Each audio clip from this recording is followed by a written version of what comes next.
ये छोटा सा गांव जहां हर शख्स मोहब्बत और अखलाक के साथ रहता है। सब कुछ ठीक है। हाँ सब ठीक है। ये गांव कुदरती खूबसूरती और सादा जिंदगी के लिए मशहूर है। यहाँ के लोग अखलाकी सबक अपनी जिंदगी में अहमियत देते हैं। ये है सारा, गांव की मेहनती और खुश अखलाक बेटी।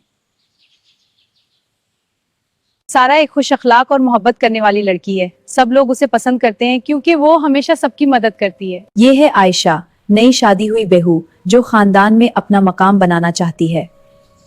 आयशा ने हाल ही में शादी की है और वो चाहती है कि गांव वाले और उसका खानदान उससे कबूल कराएं। अल्लाह का शुक्र है, सब ठीक है।